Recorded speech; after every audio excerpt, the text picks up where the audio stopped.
everyone, I'm Danielle Goss and welcome to this edition of your Third Age Health Brief. Scientists are one step closer to understanding why antibiotics are ineffective against certain types of bacteria. The research done by Durham University with colleagues at the University of Birmingham will pave the way for the creation of the inhibitors to counteract the process, allowing a renaissance in the use of antibiotics, according to a release from the university. The release notes that antibiotic resistance is a global problem.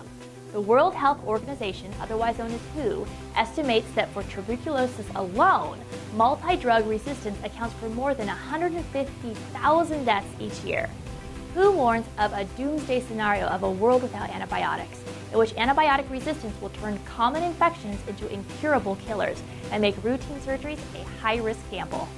Certain types of bacteria are a scourge at the hospital environment because they are extremely resistant to antibiotics and consequently difficult, if not impossible, to treat. This group of bacteria is classified as a gram-negative because their cells have a double membrane or outer layer compared with gram-positive bacteria, which just has one layer. Not only are these cells difficult to penetrate in the first instance due to their double membrane, but they have effective pumps that quickly reject anything that interferes with the activity of protein building within the cell and the development of the protective cell wall.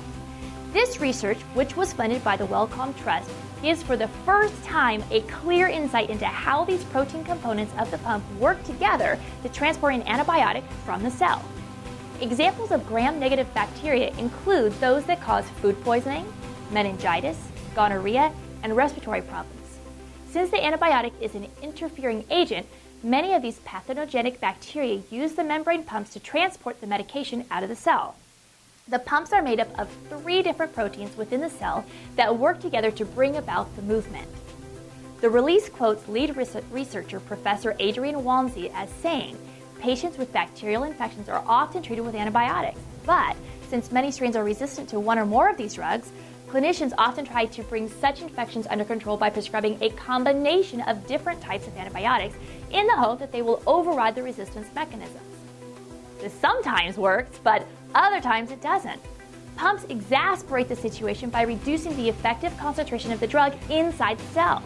By investigating how these pumps function, we have been able to identify the molecular events that are involved in binding and transporting an antibiotic from the cell.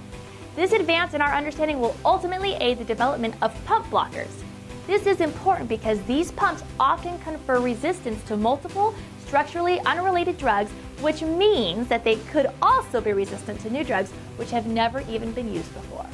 So, what does this mean for our future? If the research works, we could finally have the potential to kill the bacteria the first time around.